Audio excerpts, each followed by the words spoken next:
बुद्ध कहते हैं कि धर्म को ही अपना दीपक मानो, धर्म की शरण ग्रहण करो और किसी की भी शरण ग्रहण मत करो। बुद्ध आनंद को कहते हैं कि आनंद, कोई भी भिक्षु स्वयं अपना दीपक कैसे बन सकता है, स्वयं अपनी शरण कैसे ग्रहण कर सकता है, बिना किसी दूसरे की शरण ग्रहण किए कैसे रह सकता है, धर्म को ही अपना दीपक कैसे बना सकता है, धर्म की शरण कैसे ग्रहण कर सकता है और किसी भी दूसरे की शरण ग्रहण किए बिना कैसे रह सकता है। बुद्ध आनंद को जब यह पूछ रहे हैं तो कह रहे हैं कि कोई भी भिक्षु स्वयं अपना दीपक कैसे बन सकता है। बार बार प्रश्न पूछा जाता है कि बुद्ध ने कहा कि अपने दीपक स्वयं बनो, लेकिन बुद्ध ने भिक्षु शब्द का इस्तेमाल किया है कि कोई भी भिक्षु स्वयं अपना दीपक कैसे बन सकता है। और बुद्ध ने जब यह प्रवचन दिया है कि अपना दीपक स्वयं बनना चाहिए, उस समय बुद्ध ने अपने भिक्षुओं को, अपने शिष्यों को उपदेश दिया था अपने शरीर को छोड़ने से पहले। जब पूछा गया उनसे कि अब हम आपके बिना कैसे रहेंगे, तो बुद्ध ने कहा कि मेरे भिक्षु को स्वयं अपना दीपक बनना चाहिए। अब उसे किसी और की शरण ग्रहण नहीं करनी चाहिए, अब उसे किसी और गुरु की तलाश नहीं करनी चाहिए। लेकिन किसको? जो भिक्षु बन चुका है। जो भिक्षु बना उसने बुद्ध की शरण ग्रहण की है। अब बुद्ध उसे निर्माणकाय में न दिखाई दे भला, लेकिन बुद्ध धर्मकाय में उसकी रक्षा करते ही रहेंगे। इसलिए बुद्ध ने अपने शिष्यों से कहा कि अपना दीपक स्वयं बनो। और दीपक किसको बनाना है? दीपक धर्म को ही अपना दीपक बनाना है। बुद्ध कहते हैं कि धर्म की शरण ग्रहण करो और किसी की भी शरण ग्रहण मत करो, और धर्म को ही अपना दीपक बनाओ। धर्म को दीपक कैसे बनाया जा सकता है? सबसे पहले तो धर्म क्या है, धर्म कैसे मिलेगा, धर्म को कैसे पहचाने, यह तो गुरु बताता है, यह तो बुद्ध बताता है।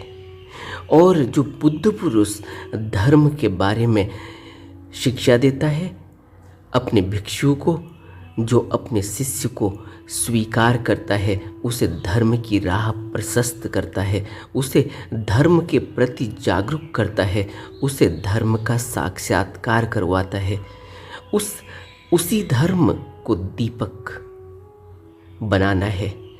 उस धर्म के सहारे ही आगे बढ़ना है, उस धर्म के सहारे ही शाश्वत सत्य को पाना है। उस धर्म को हम कैसे स्वीकार करेंगे, कैसे उसकी शरण ग्रहण करेंगे? तो बुद्ध कहते हैं कि जिसने बुद्ध की शरण ग्रहण की, जिसने धर्म की शरण ग्रहण की, जिसने संघ की शरण ग्रहण की, वही भिक्षु है।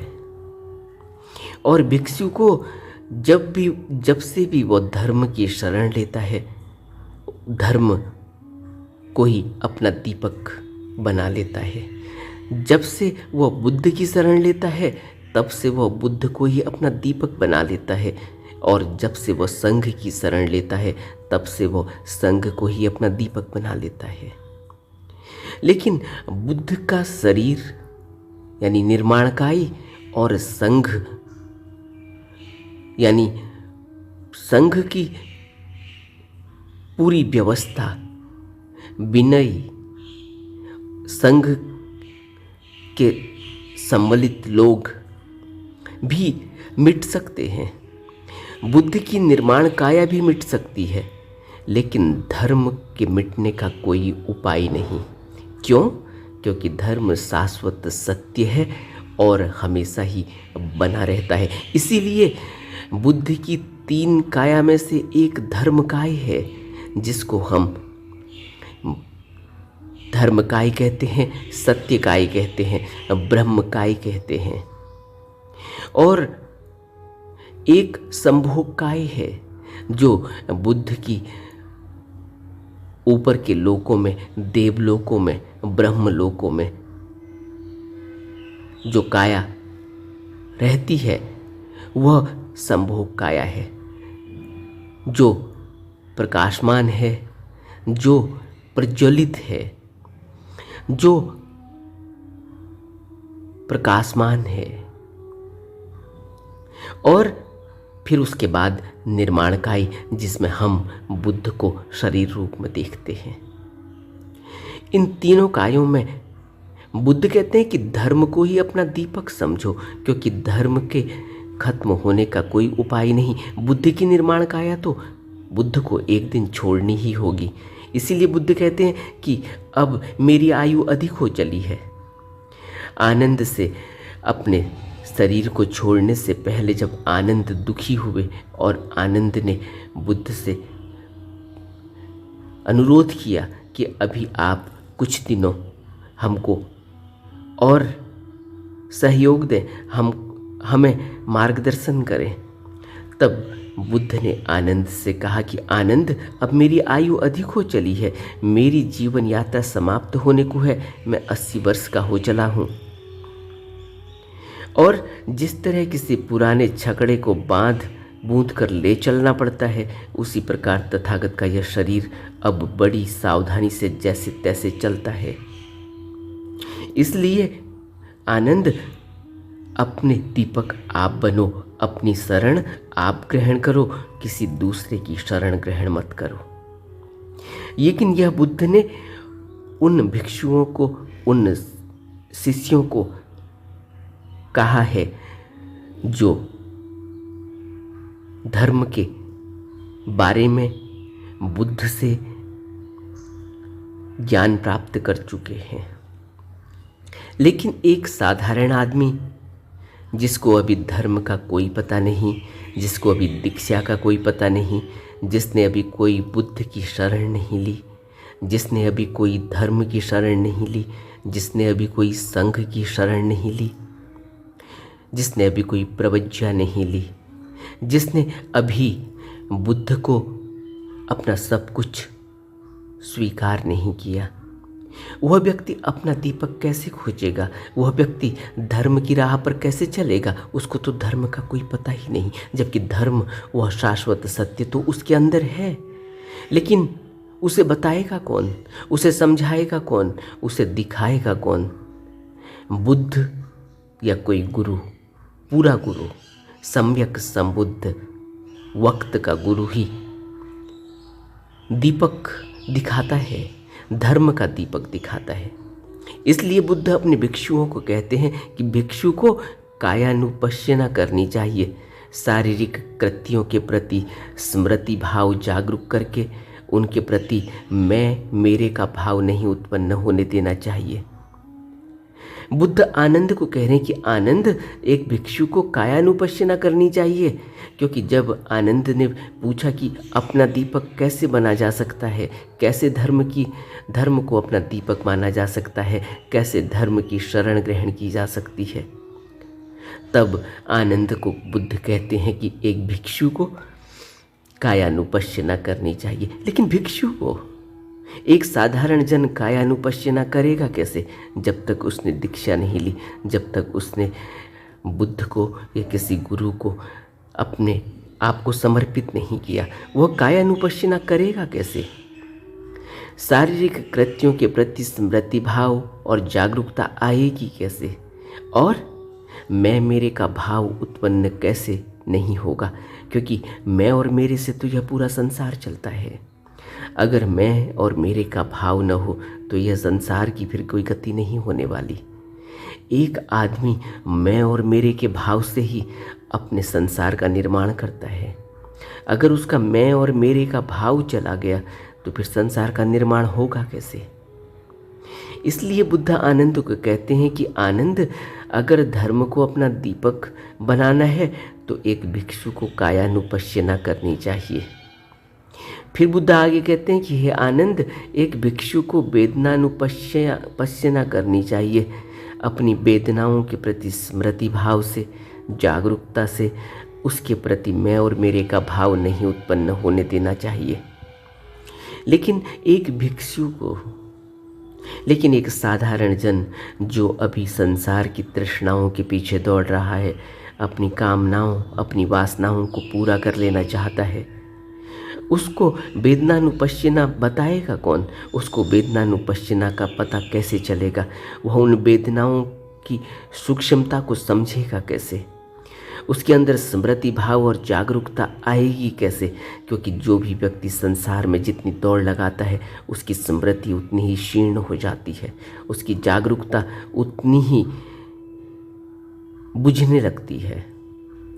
यह बात थोड़ी सी अटपटी लगेगी, क्योंकि लगता तो यही है कि जो जितना संसार का निर्माण कर रहा है, जो जितना संसार में बड़े पद पर है, उस व्यक्ति के अंदर ज़्यादा स्मृति भाव दिखाई देता है, उस व्यक्ति के अंदर ज़्यादा जागरूकता दिखाई देती है। लेकिन ऐसा है नहीं, उल्टा है।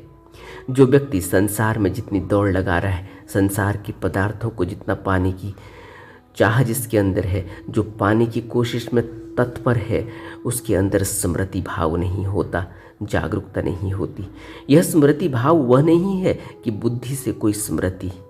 यह स्मृति भाव का अर्थ है कि 24 घंटे होश बना रहे, अपनी याद बनी रहे, अपने प्रति जागरूकता, अपने प्रति होश बना रहे कि मैं क्या कर रहा हूँ, मैं क्या सोच रहा हूँ, मैं क्या कृत्य कर रहा हूँ, मैं किस मुद्रा में हूँ, मैं किन कृत्यों को अंजाम दे रहा हूँ, मैं किसके प्रति द्वेष, ईर्ष्या, क्रोध, नफरत और अहंकार के भाव से अपने जीवन को जी रहा हूँ।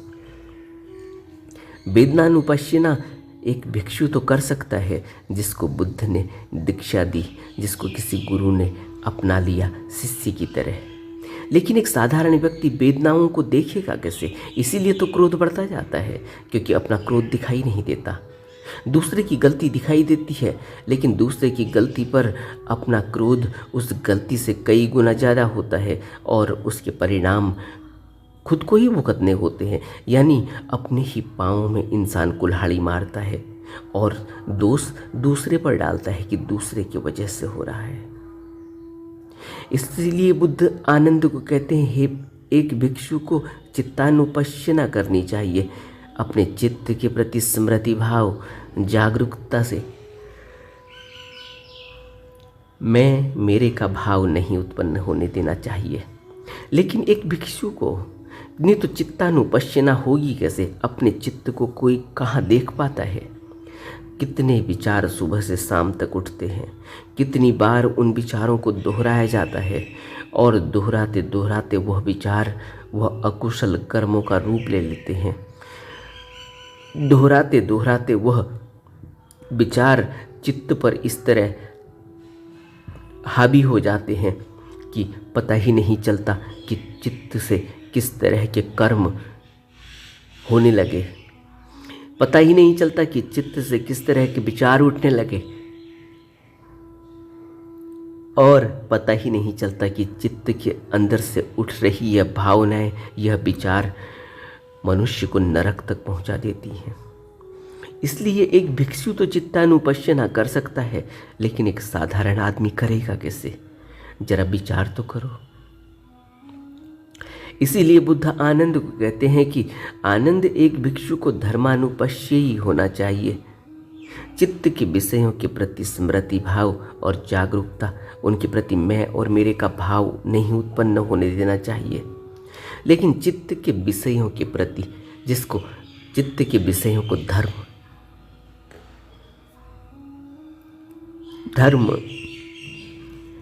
मनुष्य के गुण धर्म अलग अलग होते हैं। मनुष्य के अंदर की भाव दशाएं अलग अलग होती हैं, वह उसका गुण धर्म है। और उन धर्मों के प्रति स्मृति भाव और जागरूकता से उन धर्मों को, उन गुणों को अपने अंदर स्मृति भाव से, जागरूकता से देखते रहना और मैं और मेरे का भाव नहीं उत्पन्न होने देना चाहिए। इसलिए बुद्ध आनंद को कहते हैं कि जो भी भिक्षुगण इस समय या मेरे न रहने पर अपने दीपक आप बनेंगे, जो भिक्षुगण जो मनुष्य नहीं कह रहे हैं, जो भी भिक्षुगण इस समय या मेरे न रहने पर अपने दीपक आप बनेंगे, अपनी शरण अपने आप ग्रहण करेंगे, किसी दूसरे की शरण ग्रहण नहीं करेंगे, धर्म को ही अपना दीपक मानेंगे, धर्म की ही शरण ग्रहण करेंगे, किसी दूसरे की शरण ग्रहण नहीं करेंगे। हे आनंद, मेरे शिष्यों में केवल वे ही उच्चतम शिखर तक उन्नति पथ पर चढ़ सकेंगे, लेकिन उन्हें शिक्षा कामी होना चाहिए। बुद्ध की बताई हुई इन बातों में, इन शिक्षा में बुद्ध एक प्रश्न और एक ऑप्शन हमारे आगे रखते हैं कि शिक्षा कामी होना चाहिए। अगर कोई उन्नति के पथ पर चढ़ना चाहता है, अगर कोई उच्चतम शिखर तक यानी निर्वाण और महापरिनिर्वाण तक पहुंचना चाहता है, तो उसको क्या होना चाहिए? उसको शिक्षा कामी होना चाहिए। शिक्षा कामी का क्या अर्थ होता है? शिक्षा कामी का अर्थ होता है कि बुद्ध के बताए हुए उपदेशों को अपने जीवन में उतार लेना, उन शिक्षाओं पर चलना, उन शिक्षाओं को अपने शिरोधार्य कर लेना, उनको अपने सिर पर बैठा लेना। और जो भी व्यक्ति बुद्ध की शिक्षाओं, बुद्ध के उपदेशों को अपने जीवन में नहीं उतारता, उनको पढ़ता है, उनको सुनता है, उनको गुण नहीं पाता, उनको जीवन में अपनी स्मृति में उतार नहीं पाता, उस व्यक्ति का जीवन नहीं बदलता। क्योंकि जीवन तो तभी बदलेगा जब बुद्ध के उपदेश, बुद्ध की शिक्षाएं हमारे जीवन का अभिन्न अंग बन जाएं, जबकि वह हमारे जीवन की शैली बन जाए, जबकि वह हमारे अंदर उतर जाए, हम उन शिक्षाओं पर चलें। वह हमारा जीवन होना चाहिए। और जब भी किसी व्यक्ति का जीवन बुद्ध के उपदेश होने लगते हैं, फिर उसे बुद्ध के उपदेशों को गुनगुनाना नहीं पड़ता, फिर उसे बुद्ध के उपदेशों को बार बार सुनना नहीं पड़ता, फिर उसको बुद्ध के उपदेशों को बार बार पढ़ना नहीं पड़ता। फिर तो वह बुद्ध के उपदेशों को जी रहा है, बुद्ध के उपदेशों पर चल रहा है, बुद्ध के उपदेश उसके जीवन का अभिन्न अंग बन चुके। तब तक बुद्ध के उपदेशों से कोई फायदा नहीं होता। अगर हम उनको जीवन में न उतार रहे हो, तब तक हमारा जीवन नहीं बदलता। हम चाहे जो मर्जी प्रयास कर लें, हम चाहे जो मर्जी ध्यान कर लें, लेकिन अगर ध्यान के बाद हमारे जीवन में बदलाव नहीं आया, अगर ध्यान के बाद हमने अपने जीवन को बुद्ध के उपदेशों में नहीं ढाला, तो फिर हमारा ध्यान भी कोरा और कच्चा है। उससे हमें वह फल प्राप्त नहीं हो सकते जो बुद्ध हमें देना चाहते थे, देना चाहते हैं। इसलिए बुद्ध आनंद को कहते हैं कि आनंद कभी भी यह नहीं सोचना चाहिए कि तथागत ने कुछ ज्ञान हमको दिया और कुछ नहीं दिया। तथागत की मुट्ठी एक आचार्य की मुट्ठी की तरह नहीं है जो कहीं खुलेगी और कहीं नहीं खुलेगी। इसलिए बुद्ध कहते हैं कि तथागत तो जो संदेश देना चाहते हैं वह कुल मानुष को देना चाहते हैं, वह जन मानुष को देना चाहते हैं। उसमें कोई व्यक्ति विशेष या कोई वस्तु विशेष का तो स्थान ही नहीं है। अगर व्यक्ति विशेष और वस्तु विशेष का स्थान कहीं नजर आता है तो यह समझना चाहिए कि अभी हमारी साधना कच्ची है। बुद्ध के वचनों को अपने जीवन में उतारने के लिए बहुत मेहनत करनी होती है। बुद्ध के वचनों को अपने जीवन में उतारने के लिए, विनयों का पालन करने के लिए, अपने जीवन को एक ऐसे जीवन में ढालना होता है, एक ऐसी स्मृति बनानी होती है, एक ऐसी साधना करनी होती है, प्रेयर करनी होती है जो हमें बुद्ध के मार्ग पर आगे ले जाए। क्योंकि बुद्ध की शिक्षाएं तो बहुत ही सरल हैं और एक जनमानुष के लिए उसके जीवन को प्रभावित करती हैं, क्योंकि वह शाश्वत सत्य कभी बदलता नहीं। इसी तरह हमारा जीवन कभी बदलता नहीं। वह जीवन तो वैसे ही है, आज भी वैसे ही था, कल भी वैसे ही रहेगा। जीवन में जब अंत समय आता है तो उस समय मनुष्य जो भी उसकी आशा है, तृष्णा है, वासना है, उसी के हिसाब से उसका शरीर ग्रहण होता है, उसी तरह से वह शरीर रूप लेता है। इसीलिए तो हमें कुछ लोगों में वह क्वालिटी दिखाई देने लगती है, वह संवेदना दिखाई देने लगती है कि वह अपने काम को एक सेवा के भाव से करते हैं, और बाकी तो जीवन ऐसे ही है जैसे भेड़ों का जीवन जिया जाता है कि जब तक वह कहीं हरी घास में नहीं है तब तक वह मालिक ने जो घास दी है उसी पर टिके रहते हैं। लेकिन जब वह मालिक उनको छोड़कर सुदूर इलाकों में चला जाता है तब फिर वह अपना गुजर बसर करते हैं। तो हमें यह कभी भी नहीं सोचना चाहिए कि बुद्ध के उपदेशों को हम नहीं भी अपने जीवन में उतारेंगे तो तब भी हम बुद्ध के मार्ग पर तो चल ही रहे हैं। बुद्ध के मार्ग पर हम नहीं चल रहे, हम तो बुद्ध के वचनों को सुन लेते हैं, पढ़ लेते हैं, लेकिन उन पर अमल नहीं करते। इसलिए हमारा ज्ञान थोथा है, कच्चा है। इसलिए हमारे अंदर वह ऊर्जा नहीं जो हमें संसार से मुक्ति की तरफ ले जाती है। नमो बुद्धाय।